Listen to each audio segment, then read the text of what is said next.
Hello, I am Sarita Srivastava from Mahatma Gandhi शिक्षण संस्थान।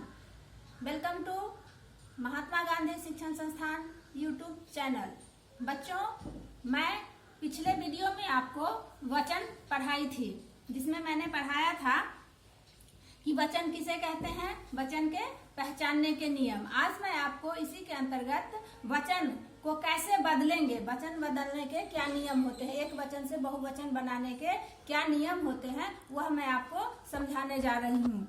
Look at बच्चों, एक वचन से बहुवचन बदलने के कुछ नियम होते हैं। जैसे एक पहला है, शब्दों के अंत में आए आ को ए में बदलकर हम उसे एक वचन से बहुवचन बनाते हैं। जैसे पंखा, तो पंखा एक वचन है, अब इसको बहुवचन बनाना है तो लिखे पंखे।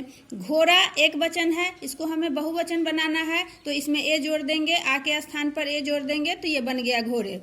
दूसरा नियम है बच्चों, शब्द के अंत में ए जोड़कर, ए पर चंद्र बिंदु लगा हुआ है, ए जोड़कर हम उसे बहुवचन बनाते हैं। जैसे ये माला है, तो माला में एक वचन है, इसको हम बहुवचन बनाना है तो लिखेंगे मालाएं। माता है तो माताएं।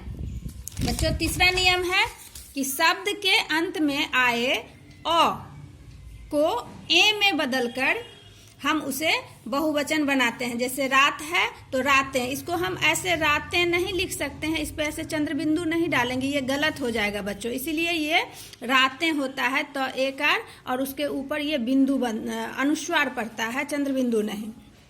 आंख आंखें।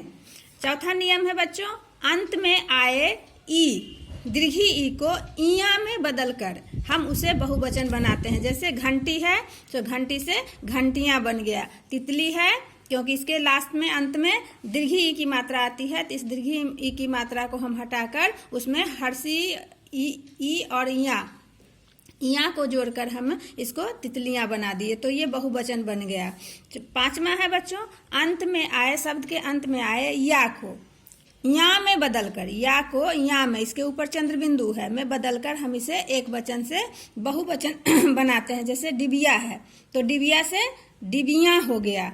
गुड़िया है तो गुड़िया हो गया, तो ये हम बहुवचन इस तरह से बनाते हैं। छठा नियम है बच्चों कि अंत में हर्षु, दीर्घु और औ आने पर उसके अंत में हम ए लगाकर, ए जोड़कर हम उसे बहुवचन बनाते हैं। जैसे वस्तु, वस्तु में देखिए ये हर्षु की मात्रा है तो वस्तु से वस्तुएं।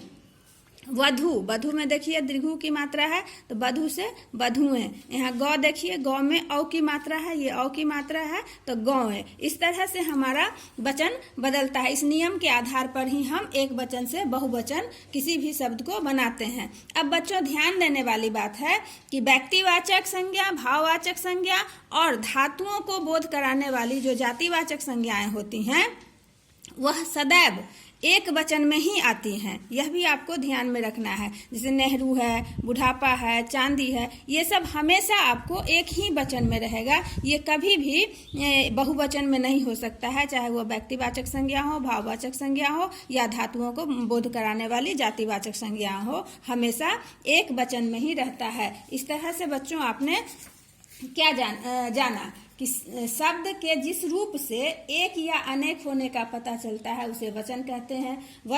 एक वचन अर्थात एक, बहुवचन का मतलब होता है एक से ज्यादा।